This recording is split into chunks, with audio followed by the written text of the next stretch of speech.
여러분들 기도해 주셔서 우리 손영식 목사님 네 분 사모님과 함께 우리 총회와 또 사역 일정을 잘 마치고 금요일 날 저녁에 이렇게 돌아오셨습니다. 건강하게 잘 돌아오셨습니다. 우리 박수로 환영합니다. 우리 목사님.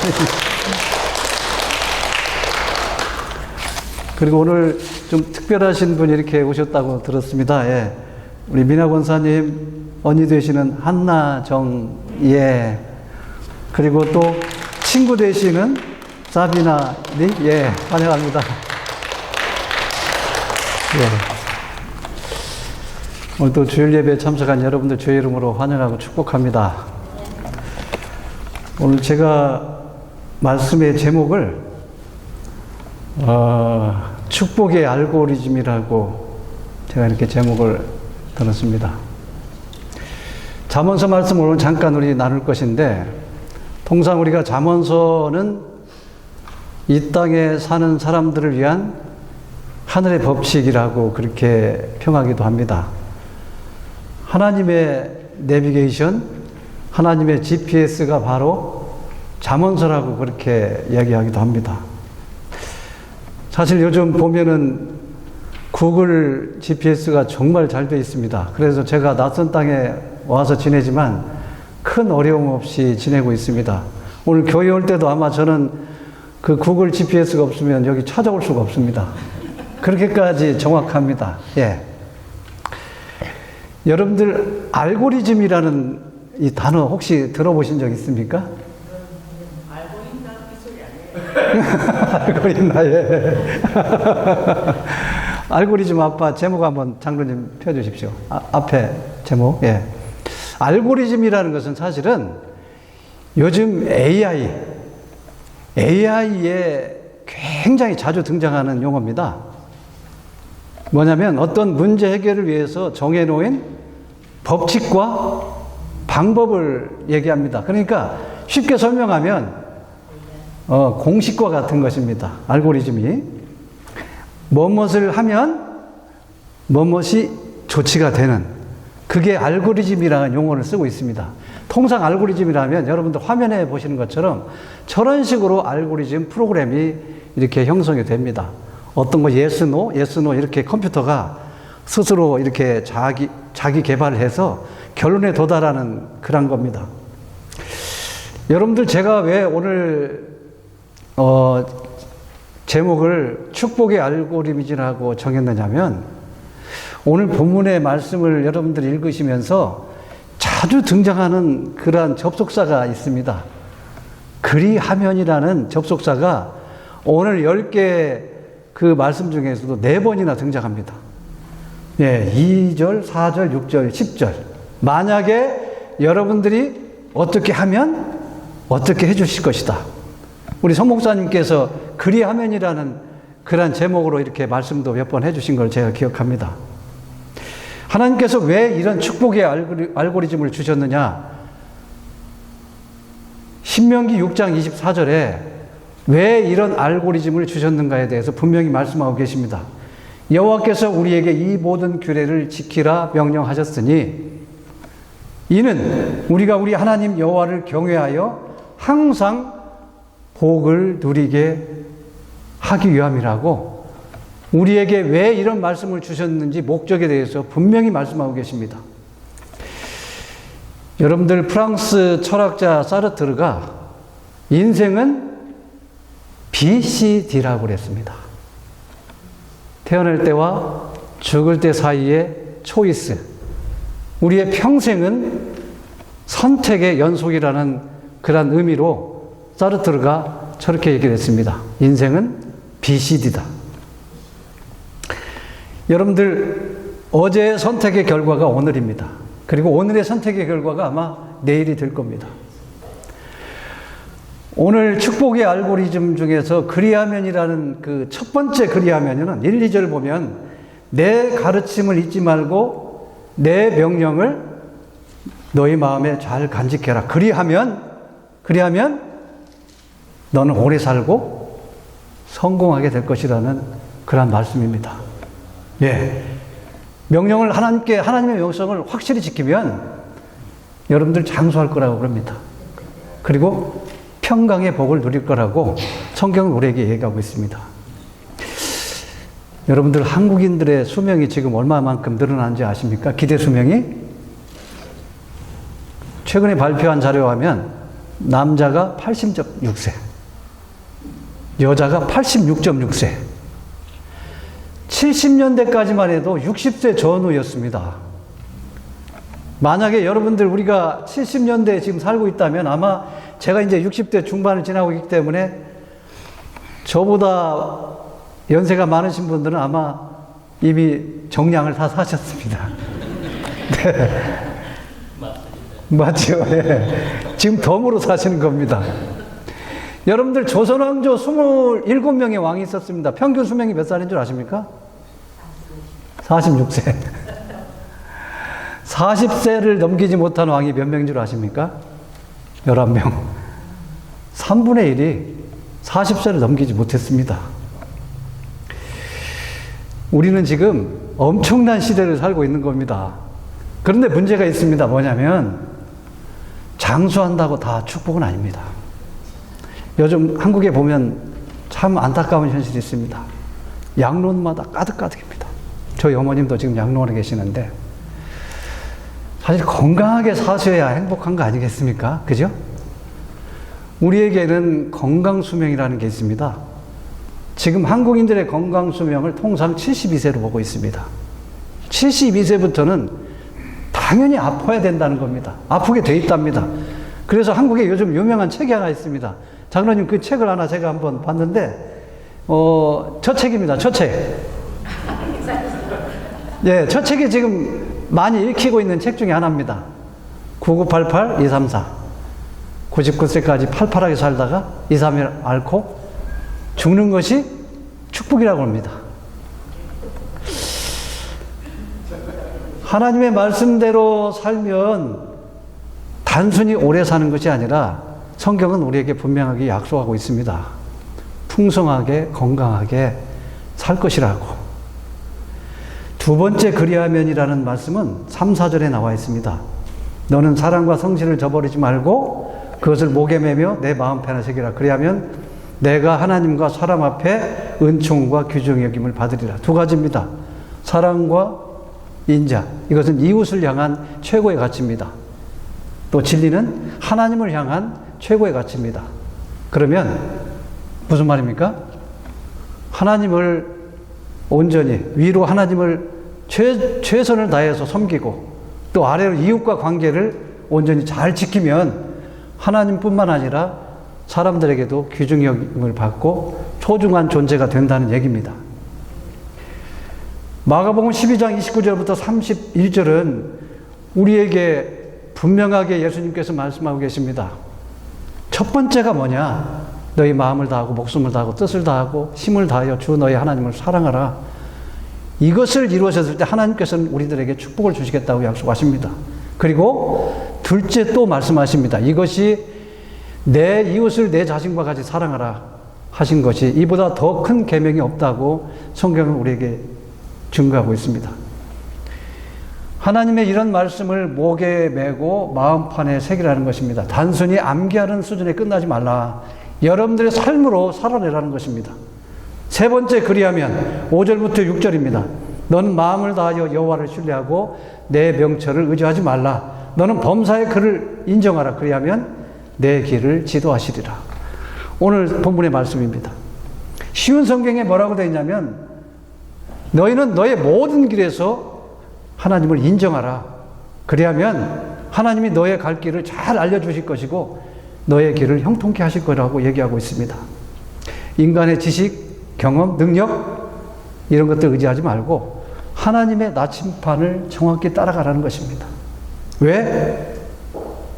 우리를 지으신 조물주시기 때문에 그렇습니다. 예수님이 그러셨지 않습니까? 내가 곧 길이요 진리요 생명이니 나로 말미암지 않고는 아버지께로 올 자가 없느니라고 그렇게 말씀하셨습니다.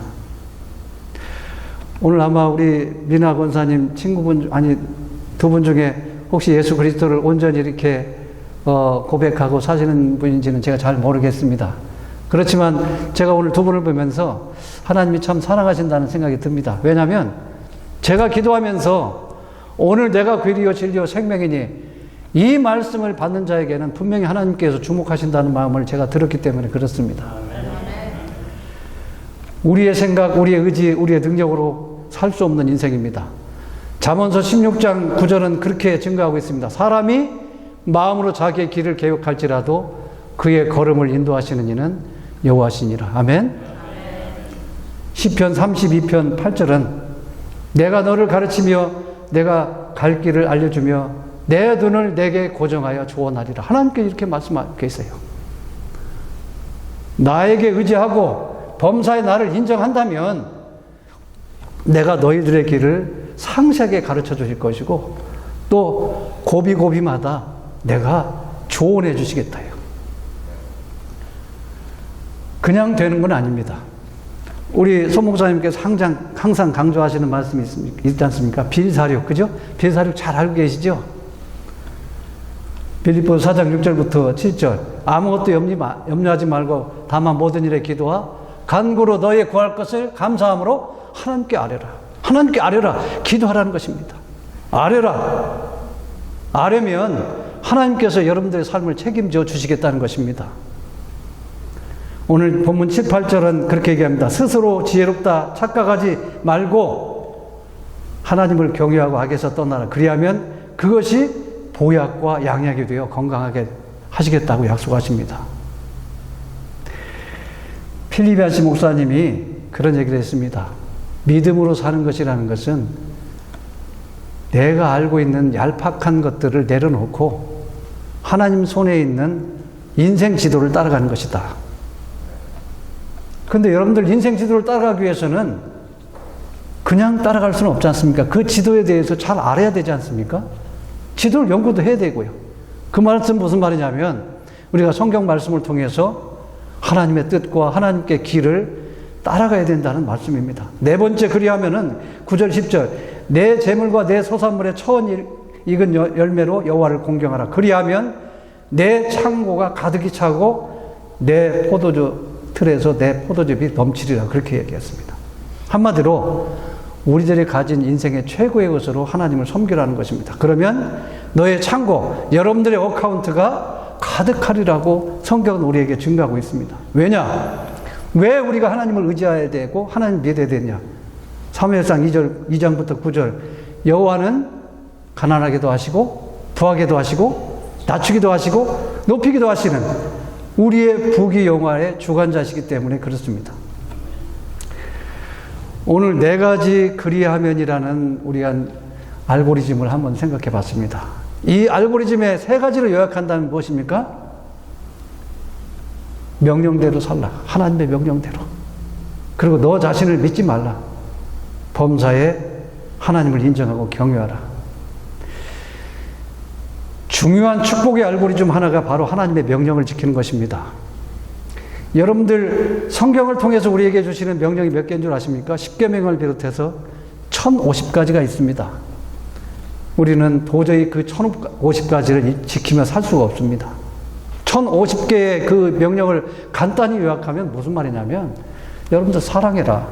그리고 기도해라. 나를 믿으라. 감사해라. 복음을 전파하라. 뭐뭐 하라. 하지 말라. 이런 게 있습니다. 제가 어느 글에서 보니까 그리스도인들이 명령을 지키기 위해서 노력을 많이 한다는 거예요. 근데 잘 안 되는 게 있다는 거예요. 뭐냐? 먼저. 네. 우선순위가 우리의 삶에 온전히 지켜지지 않는 그러한 연약함이 있다고 그 글에서 얘기하고 있습니다. 그리고 하나님을 온전히 섬기라. 정말 절대로 섬기라. 그렇게 얘기하지만 그렇게 하지 못한다는 것이죠. 하나님도 섬기고 돈도 섬기고 자기도 섬기고 세상도 섬기는 것이 우리들의 연약한 모습이라는 것입니다. 명령을 지키면 하나님께서 우리에게 오래 살게 하시고 성공하게 하시겠다고 하셨지만 그렇게 살지 못하는 우리의 연약함이 있다는 것입니다. 그리고 또 한 가지 중요한 알고리즘이 범사에 하나님을 인정하라는 것입니다. 여러분들 우리가 잘 아는 것처럼 원래 우리 인생의 주인은 하나님이셨습니다. 근데 우리 인생이 타락함으로 인해서 하나님의 그 자리를 우리가 차지하게 됐습니다. 인간의 반역으로 인해서 우리는 하나님의 자리를 차지한 그러한 존재들이 되었습니다. 저도 예수 그리스도를 전인격적으로 만나기 전에는 그 사실이 인정이 안 됐습니다. 그게 무슨 말인가? 그렇지만 성경은 하나님의 그 온전한 정말 내비게이션, 그걸 따라가야 되는데 우리가 주인됨으로 인해서 고장난 내비게이션을 따라가는 존재들이 되었다고 그렇게 성경은 우리에게 증거하고 있습니다. 여러분들 창세기 3장 5절에 보면 그렇게 나와 있습니다. 너희가 그것을 먹는 날에는 너희 눈이 밝아져 하나님과 같이 되어, 사탄의 꼬임에 우리가 빠져서 저 하나님과 같이 될 수 있다는 저 말에 꼬여서 우리는 하나님의 자리를 차지하게 된 존재들이 된 것입니다. 여러분들 세상에서 가장 강력한 우상이 뭔 줄 아십니까? 자기 자신이랍니다. 절에 있는 불상도 아니고 다른 어떠한 형태도 아니고 자기 자신이 가장 강력한 우상이라는 것이에요. 이 우상의 유통기한은 없습니다. 거의 죽어야만 없어집니다. 여러분들, 우리가 살아가면서 내 자신이 주인이 되지 않기 위해서 얼마나 노력합니까? 기도도 하고 그렇잖아요. 그렇죠? 그런데 또다시 하루아침에 다시 일어나면 살아있는 내 자신을 보게 됩니다. 사도 바울이 고린도전서 15장 31절에 형제들아, 내가 그리스도 예수 안에서 가진 바 너에게 대한 나의 자랑을 두고 단하노니 나는 날마다 죽노라. 나는 날마다 죽노라. 사도 바울이 그랬습니다. 사도 바울이 얼마나 유명한 사람입니까? 근데 그 사람도, 사도 바울도 나는 날마다 죽는다고 얘기했어요. 우리가 정말 쉬지 말고 기도하고 매일 말씀과 기도로 죽어야만 하는 이유가 여기 있지 않나 싶습니다. 프랭크 로바크 선교사라는 분이 있습니다. 보시는 분입니다. 세상에서 가장 강력한 능력이 기도라는 그런 책을 쓰신 분입니다. 이분의 소망이 있었습니다. 정말 매 순간 살아계신 하나님을 이렇게 좀 느끼고 또 강력한 기도의 사람이 되고 싶은 욕망이 정말 강력한 사람이었습니다. 40대 중반까지 온갖 노력을 했지만 만족감이 없었습니다. 그런데 어느 날 하나님께 간절히 기도하는 날 하나님께 이 로바크 선교사님한테 질문합니다. 야, 네 인생의 주인이 누구야? 로바크 선교사가 얘기합니다. 하나님이십니다. 그러면 그걸 인정해? 그렇다면 앞으로 나한테 물어. 너 자신에게 묻지 말고. 그 말이 무슨 말인지 몰랐습니다. 아니, 내가 하나님을 주인으로 인정하는데 왜 나한테 물으라고 그러지? 너 자신한테 물지 말고 나한테 물으라고 그러지? 깊이 기도했습니다. 그러면서 깨우쳐졌습니다. 아, 내가 지금까지 하나님을 주인으로 인정하면서 모든 것을 내 스스로 했구나. 나한테 물었구나. 아침에 일어나서 무엇을 먹을까? 무엇을 입을까? 무엇을 할 것인가? 한 번도 하나님께 물어보지 않고 자기가 했던 걸 알게 됐습니다. 오늘 혹시 여러분들 오늘 옷 입으실 때 하나님 저 오늘 무슨 옷을 입을까요? 하고 물어보신 적 있으십니까? 물어보신 분? 아침에 밥을 먹을까요? 안 먹을까요? 이거 물어보신 분 계십니까? 없잖아요. 그죠? 그 순간부터 이 로바크 선교사님은 결심을 하기로 했습니다. 아침에 일어나서 모든 걸 하나님께 한번 물어보자. 한 가지 한 가지까지 진짜 내가 오늘 교회를 가야 되느냐 이 문제까지도 한번 하나님께 물어보자. 한 6개월 정도까지는 이게 정착이 안 됐던 겁니다. 근데 6개월 지나고 나부터 이 사람의, 이 로버트 선교사의 삶에 혁명적으로 바뀌기 시작했습니다. 그 사람 일기 중에 이런 내용이 있더라고요. 처음에는 하나님의 소리를 듣는 것이 그렇게 쉽지 않았다. 그런데 내가 매일처럼 매 순간마다 하나님께 묻기 시작했더니 6개월 정도 지나니까 그동안 보이지 않았던 하나님의 그 능력의 손이 내 위에 있다는 것이 느껴지기 시작하더라. 24시간 동안 하나님의 임재를 누리게 되고 하나님의 그 영광에 들어가게 되기 시작하더라. 지금까지 살다간 수많은 사람들 중에 정말 이 로바크 선교사님처럼 하나님의 임재를 강하게 느낀 사람도 없을 겁니다. 이분은 하나님의 그 비밀을 깨닫고 나서 매일 4시부터 7시까지는 무조건 기도했습니다. 기도하지 않고는 밥도 안 먹었습니다. 기도하지 않고는 설교도 안 했다고 합니다. 매 순간, 매 시간마다 하나님의 임재와 그분의 음성을 듣기 시작했던 것입니다. 저희들도 그 정도는 아니지만 흉내라도 좀 내봤으면 좋겠다는 그런 생각이 듭니다. 그래서 저도 요즘 그런 흉내를 내고 있는데 참 큰 은혜를 제가 개인적으로 경험을 하고 있기도 합니다. 여러분들 범사에 하나님을 인정하라. 이게 쉬운 성경에 참 이렇게 번역이 되어 있습니다. 제가 보니까 저 공감이 돼서 같이 나눕니다.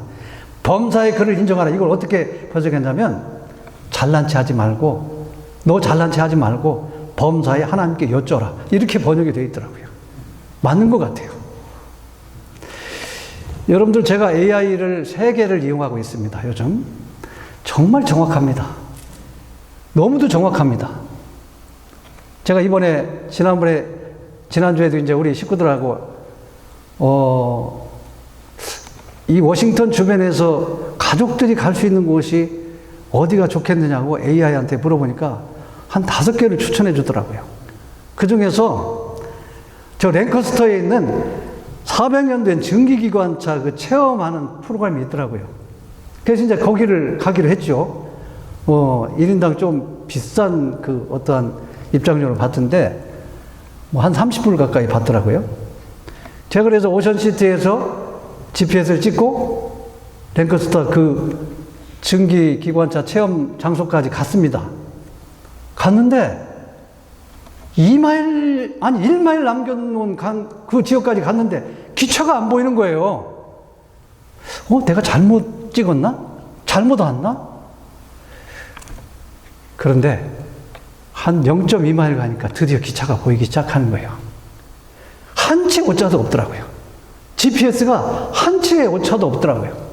그거 제가 깨달은 게 있습니다. 하나님을 믿는다고 하면서도 긴가민가 할 때가 많이 있잖아요. 그죠? 거의 다 가까이 갔는데도 하나님이 진짜 가르쳐준 그대로 있는데도 모를 때가 있잖아요.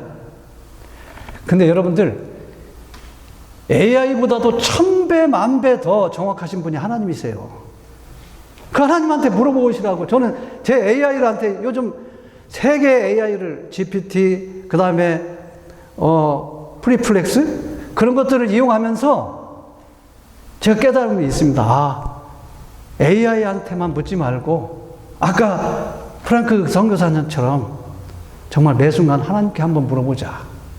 그러면 우리들의 인생도 혁명적으로 달라질 거라고 저는 확신합니다. 아멘? 범사에 그를 인정하라. 그리하면 내 길을 지도하시리라. 어떤 길로? 가장 좋은 길로, 가장 완전한 길로. 웨슬러가 그런 얘기를 했습니다. 수많은 사람들이 그리스도를 의지하면서 산다고는 말을 한다. 그렇지만 한 발은 하나님께, 한 발은 세상에 들여놓고 살면서 세상에 들여놓은 발을 떼면 못 살 것 같은 생각을 하지만 그 발을 떼어놓는 순간 하나님은 일하기 시작한다. 그 얘기에 저는 전적으로 공감합니다. 특별히 오늘 본문 중에 주목해야 될 비밀한 축복의 알고리즘이 또 하나 있습니다. 5절에 보면 내 마음을 다하여, 그 다음에 범사에, 9절에 보면 처음 읽은 열매로, 처음 읽은 열매. 무슨 의미입니까? 평범하게 신앙생활 하지 말라는 것입니다. 적당하게 하지 말라는 것입니다. 반쪽짜리 신앙은 불신앙이랍니다. 우리가 범사에 온전한 믿음으로 하나님을 믿는다는 게 쉽지 않습니다. 왜냐하면 우리들은 연약합니다. 그래서 기도해야 되고 더 하나님께 매달려야 되지 않을까 싶습니다. 여러분들 병원에 가보신 적 있지 않습니까? 하나님을 믿는다고 하시지만 우리는 건강검진 결과 그 결과지 수치에 대해서 더 예민한 게 우리들의 모습이 아니겠습니까? 하나님의 기적을 경험하고도 당장 수치가 떨어지면 하나님보다는 그 결과 수치에 지배를 당하는 게 우리들의 모습이 아닌가 싶습니다. 여러분들, 하나님의 최대의 라이벌이 누군 줄 아십니까? 세상에서 하나님과 최대의 라이벌이 인생들에게 첫 번째는 돈이랍니다. 두 번째는 자기 자신, 아까 얘기했던 것처럼. 누구나 쉽게 행할 수 있는 믿음은 믿음이 아니라고 합니다. 토자 목사님은 그렇게 얘기했습니다. 진정한 믿음은 눈에 보이는 길을 보면서 가는 것이 아니다. 보이지 않는 길을 가는 거룩한 모험이다. 눈에 보이는 길이 아니라 하나님의 내비게이션만 보고 가는 것이 진정한 믿음의 길이라고 얘기했습니다. 하나님의 기적은 인간적인 계산기를 내려놓고 눈에 보이는 현실보다 그 현실 너머에 계신 하나님을 바라볼 때 드디어 그 기적을 시작한다고 그렇게 되어 있습니다. 환경과 상황을 초월한 사람들, 히브리서 11장에는 거기에는 여러 사람들이 등장합니다. 특히 그 초월적인 산 사람들을 11장에서는 세상이 감당하지 못할 사람이라고 평하고 있습니다. 로마서 4장 18절부터 22절은 아브라함에 대해서 얘기합니다. 한번 보십시오.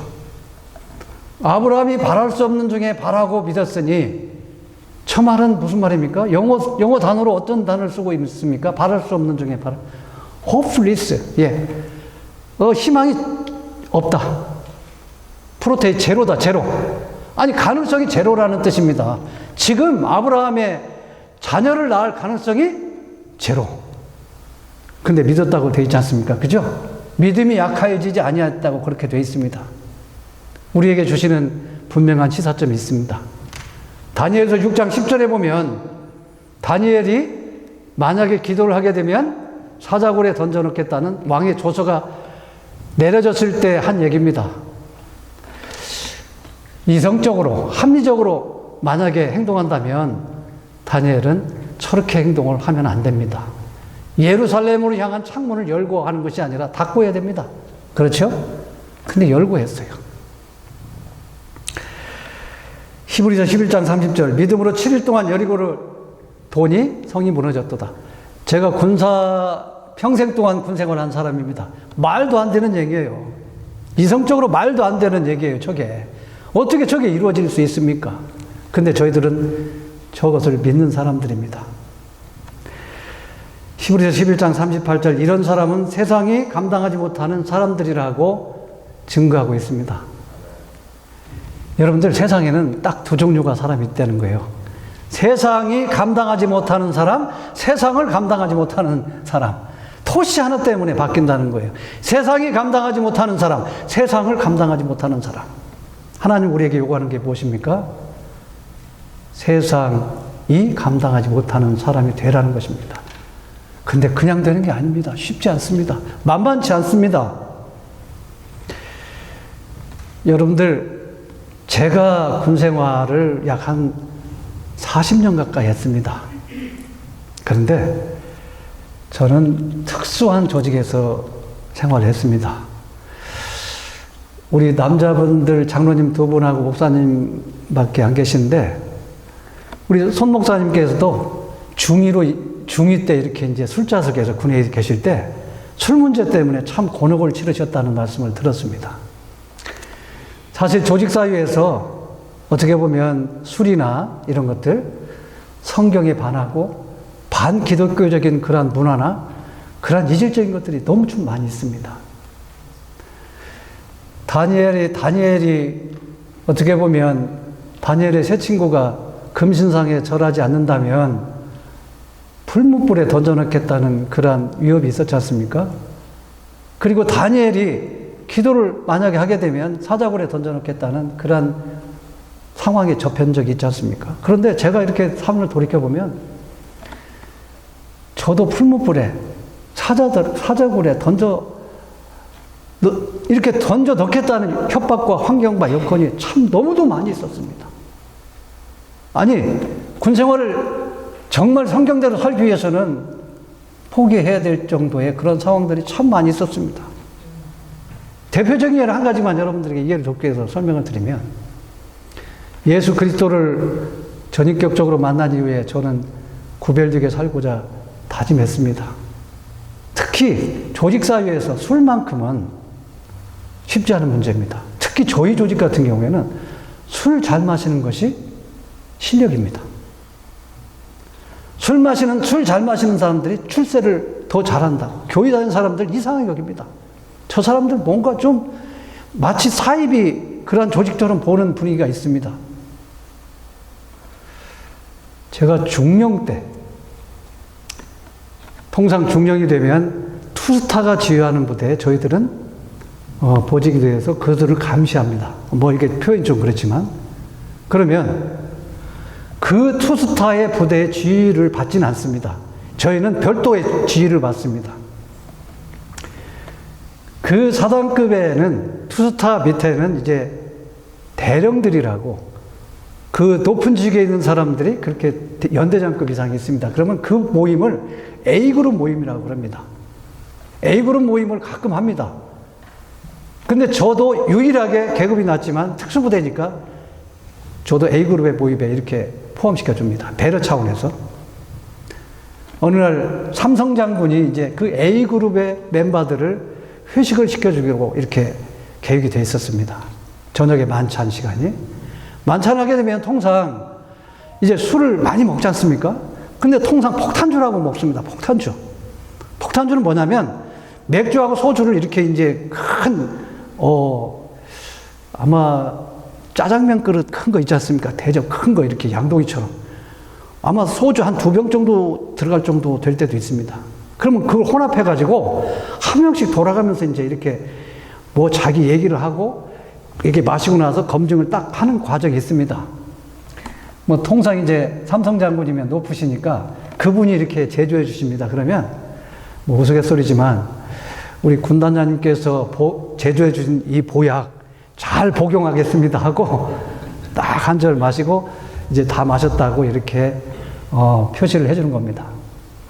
저야 뭐 이제 저 차례가 오면 당연히 안 마시겠죠. 그런데 제가 제 차례 왔을 때 죄송합니다. 저는 술을 하지 않습니다. 그러면 통상 뭐 이렇게 배려해 주는 게 있거든요.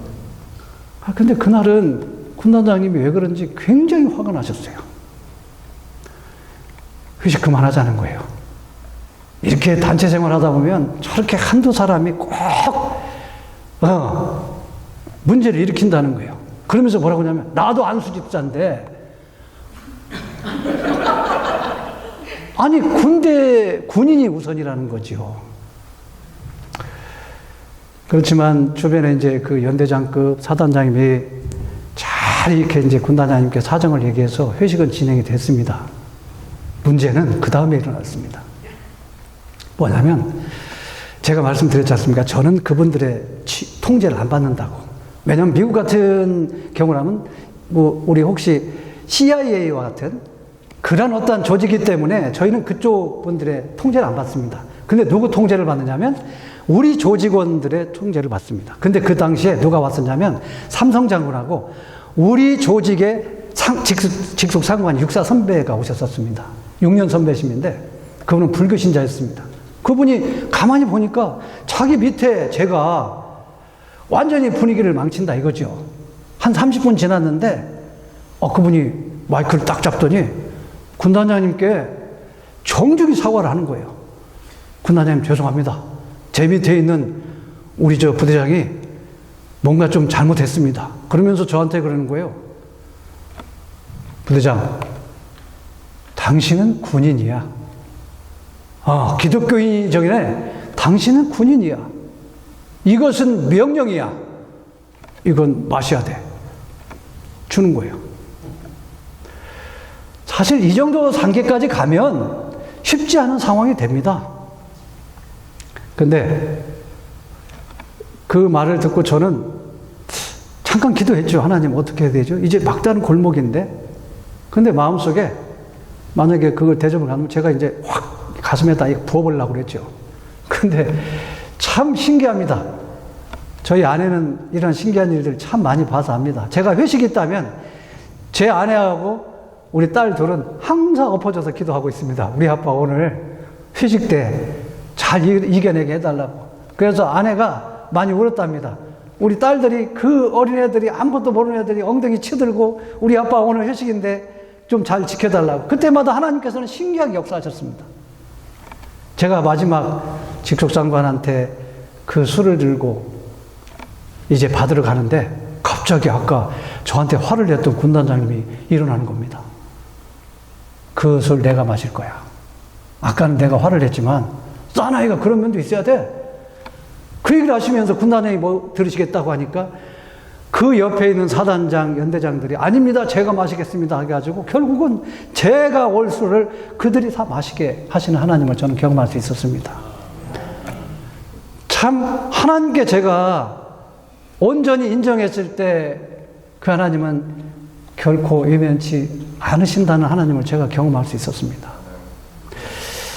여러분들 요즘 경건의 시간을 얼마씩 갖고 계십니까?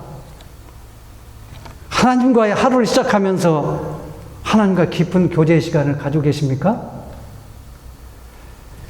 제가 말씀드린 대로 우리 군의 조직을 보면, 특히 우리 조직 같은 경우에는 이 하부 계층들은 그렇게 많이 바쁘지 않습니다. 그리고 좀 높이 올라가면 또 바쁘지 않습니다. 근데 중간 계층, 소령, 중령들은 정말 바쁩니다. 거의 전쟁 상황처럼 일합니다. 저희 아내가 알지만 제가 중령 때 정말 그 바쁜 직위에 있을 때는 일주일에 한 번 내지 두 번밖에 퇴근을 못 합니다.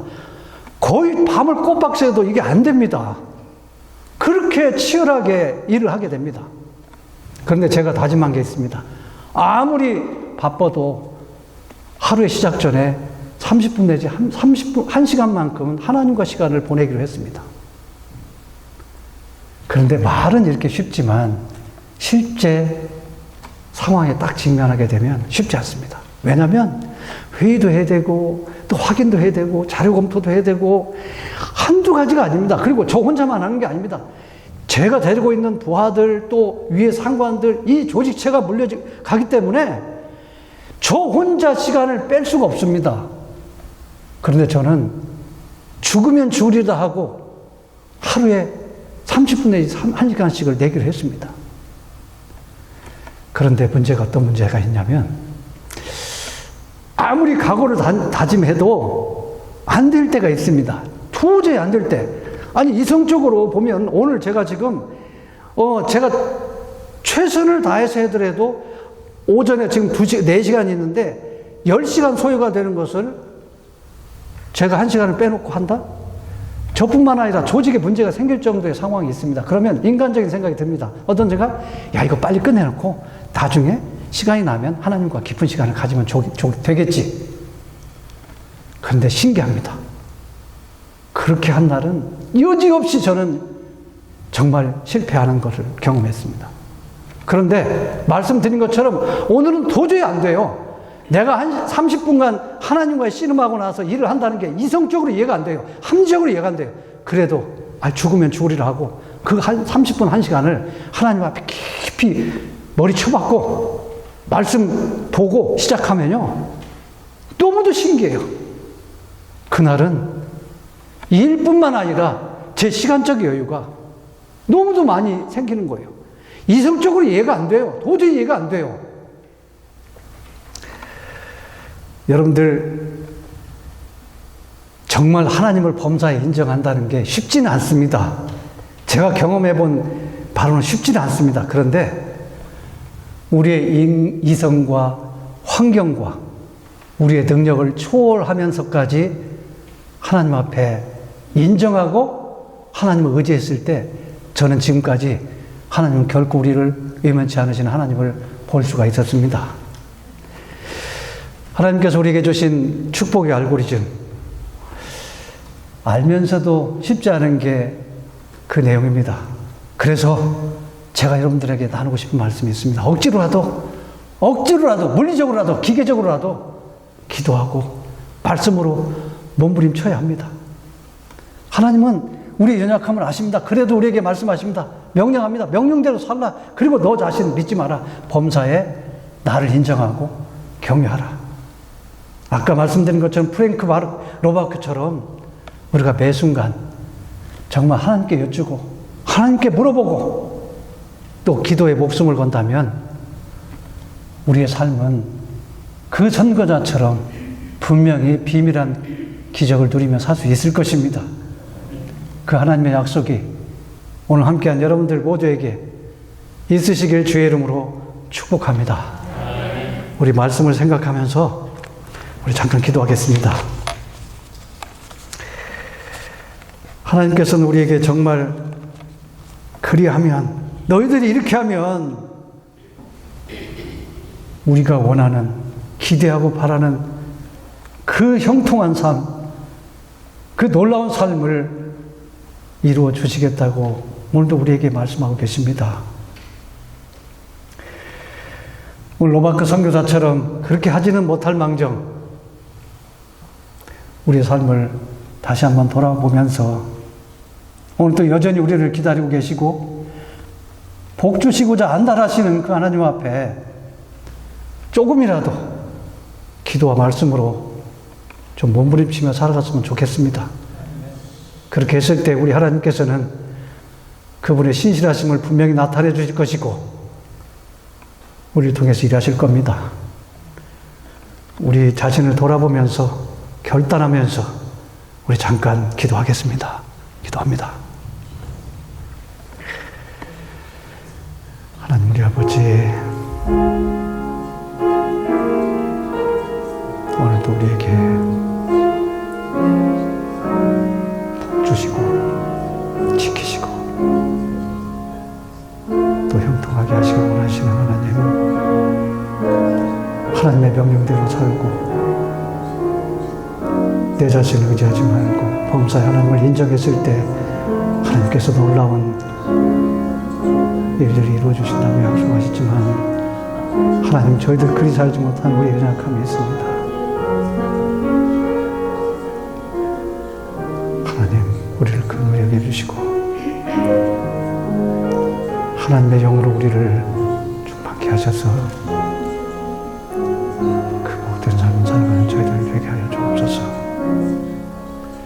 살아계신 우리 아버지 하나님, 오늘도 복 주시마 약속하신 거룩한 성회를 이렇게 예배할 수 있는 은혜 주시고 또 말씀해 주시고 또 힘을 주시고 응원해 주시고 또 격려해 주시고 약속하시는 우리 주님의 이름을 찬양합니다. 오늘 우리에게 말씀해 주신 것처럼 하나님의 우리에게 복 주시고자 약속하신 그 수많은 명령들을 우리가 날마다 순종하며 살아가는 저희들 되게 하여 주옵소서. 우리의 얄팍한 명철이나 지혜를 의지하는 어리석은 자가 되지 않게 하여 주시고 범사의 하나님을 인정하며 매 순간마다 하나님께 여쭈고 기도하는 저희들 되게 하여 주옵소서. 나의 인생의 가장 소중한 것들을 먼저 하나님께 드리는 저희들 되게 하여 주옵소서. 그리했을 때 하나님과 사람들 앞에 은총과 귀중히 여김을 받게 해주시겠다고 약속하신 그 하나님의 놀라운 약속의 언약을 누리며 살아가는 저희들 모두가 되게 하여 주옵소서. 우리 구주 예수 그리스도의 이름으로 기도하옵나이다. 아멘.